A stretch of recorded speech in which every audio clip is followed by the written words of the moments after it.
Marlo Stanfield looks like the center of his own empire because everything around him bends toward his name. People fear saying it wrong, corners shift because of it, bodies disappear because of it. Even men who have been in the game longer than him start adjusting their behavior around what Marlo might do next. But the strange thing about Marlo's power is that so much of it depends on someone else standing beside him, not beside him publicly, not as a partner with equal status, not as a man trying to take attention for himself, but beside him in the darker, more important way. Chris Partlow is the reason Marlo's name carries weight. Without Chris, Marlo is still dangerous. He is still ambitious, cold, and difficult to read. He still has the mind of someone who wants control more than comfort, and reputation more than money. But there is a difference between wanting power and being able to enforce it. Marlo has the vision of the empire, but Chris gives that vision a body. Chris gives it discipline. Chris gives it movement. He is the thing that turns Marlo's silence into fear. That is why Chris is not just the right-hand man. He is the hand itself. Marlo's organization is built differently from the older crews in The Wire. Avon's world still has a street culture around it. There are hangouts, soldiers, family names, old rules, men who talk too much, men who remember how things used to be. Avon is violent, but his violence exists inside a world where reputation has history. People know who he is because he came from somewhere. His name comes with stories, corners, prison time, loyalty, and a whole neighborhood structure behind him. Marlo's world feels colder because it is not really built on memory. It is built on immediate obedience. There is no warmth in it, no sense that the people under him are part of something with a past. His crew operates like an infection moving through the city, taking corners, removing problems, and leaving almost nothing behind.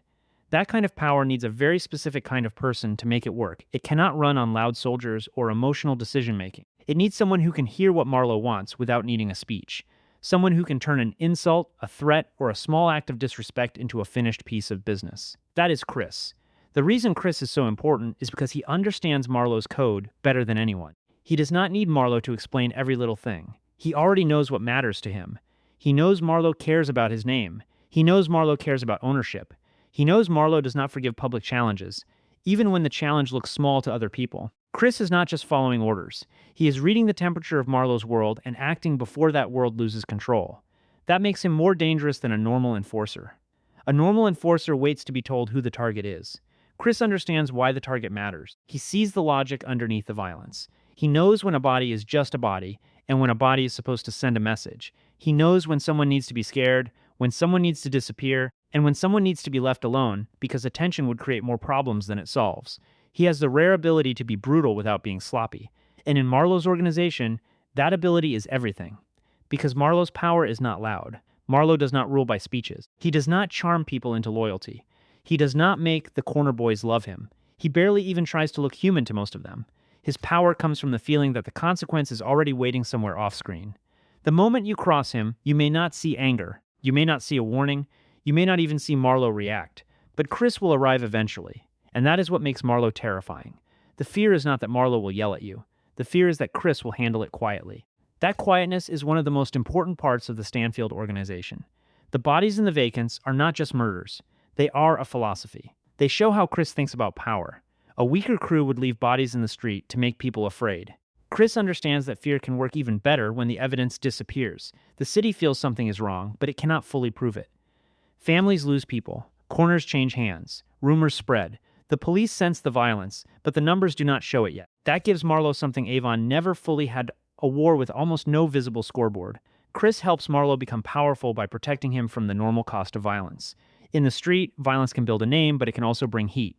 Bodies create cases, cases create pressure. Pressure creates informants. Chris finds a way to give Marlo the benefits of violence while delaying the consequences. The vacants become a machine for turning human beings into silence. It is horrifying, but it is also why Marlo's rise feels so difficult to stop. Chris is not just removing enemies. He is removing evidence of the war itself. That is why the police are behind for so long. They are chasing a criminal organization that has learned how to hide its own footprint. Marlo can sit back and look almost untouched because Chris is carrying the weight underneath. The streets know what is happening before the system does.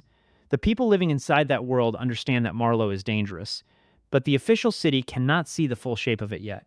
That gap is Chris's work. He gives Marlo time, and time is one of the most valuable things a young kingpin can have. Marlo is not born into the level of power he eventually reaches. He has to take it from people who were already established. He has to challenge Avon's world, survive it, and then move into the space left behind. That process requires more than ambition. A lot of young men in The Wire want to rise. A lot of them think they are tougher than the people above them. Most of them are either too emotional, too visible, too reckless, or too limited to turn that hunger into a functioning organization. Marlo can do it because Chris gives his ambition structure. When Marlo wants a corner, Chris helps take it. When Marlo wants a person gone, Chris makes it happen. When Marlo wants a young soldier tested, Chris watches how that person moves. When someone disrespects the name, Chris understands that the disrespect cannot be left hanging in the air. He becomes the bridge between Marlo's pride and the street's memory, because the street does not remember intentions. It remembers what happened after the disrespect. If nothing happens, the name gets weaker. If Chris handles it, the name gets stronger. That is why Marlo's reputation feels almost supernatural at times. It is not because everyone sees Marlo doing everything himself. It is because they see the results of being against him. His name spreads through absence. A person disappears. A corner changes. A problem stops talking. Chris is the one creating that pattern. He is the one making sure Marlo's name is attached to inevitability. And that is the real case for why Marlo was only as powerful as Chris allowed him to be. Not because Chris secretly controlled him. Not because Chris wanted the crown. Chris never moves like a man trying to replace Marlo. He does not seem interested in being seen. He does not carry himself like someone who needs credit. That is part of what makes him so valuable. He has no visible ego in the way most street soldiers do. He does not need people to fear Chris Partlow as a brand. He is comfortable letting Marlo's name sit at the top as long as the work gets done. But that loyalty is exactly what gives Marlo his power. Marlo can afford to be still because Chris is active. Marlo can afford to be quiet because Chris understands. Marlo can afford to be protected from direct exposure because Chris takes the operational risk. There is something almost strange about how much Marlo depends on someone who does not appear to want anything from him. Chris is not like Stringer, who had his own ideas about what the game should become. He is not like a loud second-in-command who wants the boss's chair. He does not challenge Marlo's identity. He reinforces it. That kind of loyalty is rare because it is not built on warmth. It is built on alignment. Chris believes in the order of the organization, and Marlo sits at the top of that order. That makes Chris almost perfectly suited for Marlo. He is calm where others would be excited. He is patient where others would rush. He is violent without needing to perform violence as a personality. He does not waste words. He does not panic when things get complicated. And most importantly, he can teach the organization how to behave beneath Marlo. That becomes clear with Michael. Michael is one of the most important tests of Chris's role because Chris does not just use him. He studies him. He recognizes something in him. Michael is not like the other boys. He is guarded, suspicious, hard to impress, and not easily pulled in by the usual promises. Marlo sees value in him, but Chris is the one who understands how to shape that value. He watches him with a kind of cold patience. He does not overwhelm him. He gives him space. He lets Michael's distrust become part of the recruitment. That is where Chris becomes more than an enforcer. He becomes the culture of the crew. Through Chris, Michael learns what it means to be useful to Marlo. He learns that emotion has to be buried. He learns that violence is supposed to be controlled. He learns that the work must be done cleanly, without drama, without unnecessary noise. Snoop is part of that world too, but Chris is the one who gives it its rhythm. He is the adult in the room, even when that room is built around murder. He is the one who makes the violence feel like procedure. And for Marlo, that is priceless. A criminal organization does not survive on fear alone. Fear has to be organized. If everyone is just scared, the crew becomes unstable. People run, talk, overreact, or start making mistakes. Chris gives Marlo's fear a method. He turns terror into administration. He makes violence feel scheduled, contained, and professional. That is why Marlo's crew can feel smaller than Avon's world and still feel terrifying.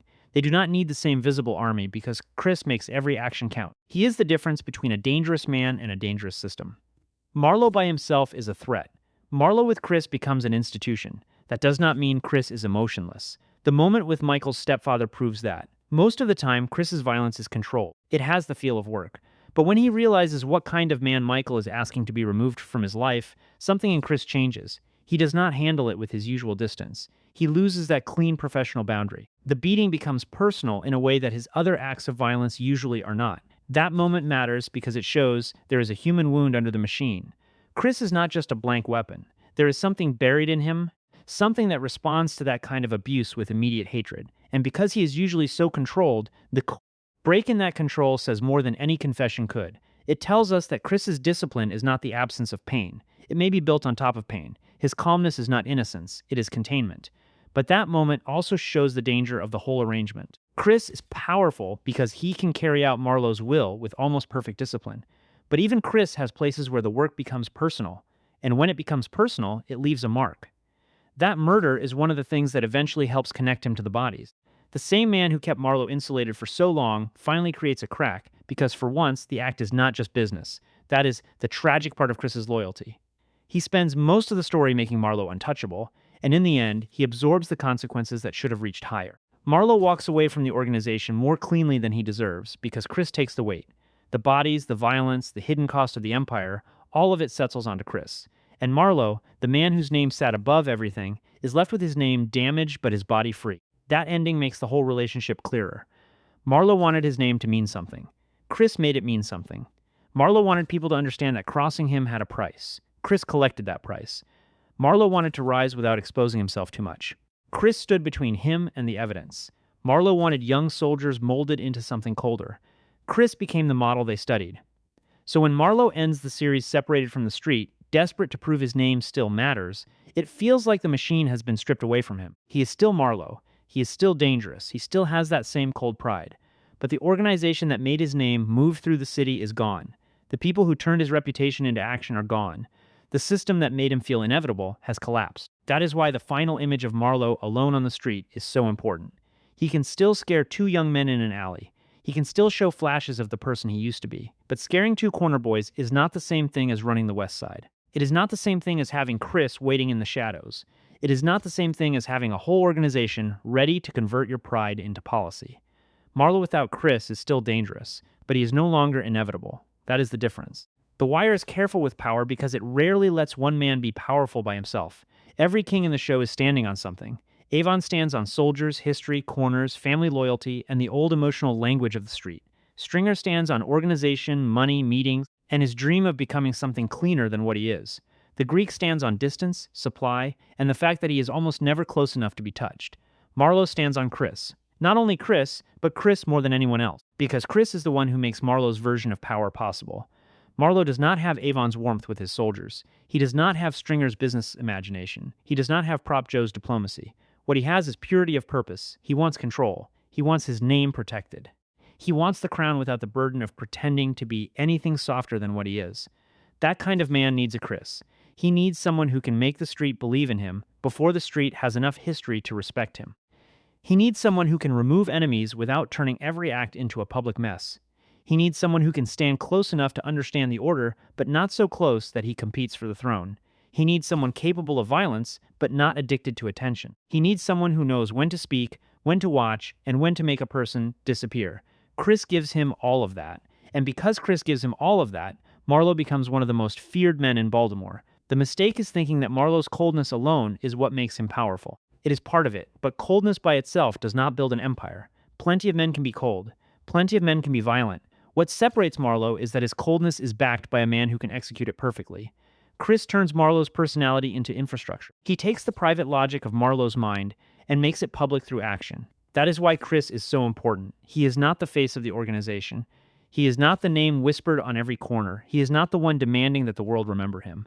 But he is the reason the name works. He is the reason the corners move. He is the reason people vanish. He is the reason Marlo can sit still while Baltimore rearranges itself around him. In the end, Marlo's power looks like ownership, but it functions through delegation. His genius is not that he personally does everything. His genius is that he finds the one man who can do the things that make him seem larger than life. Chris does not weaken Marlo by being necessary. He explains Marlo. He reveals that the crown was never just about the man wearing it. It was about the person willing to protect it, enforce it, and bury the evidence underneath it. Marlo may have been the king, but Chris was the reason the kingdom obeyed.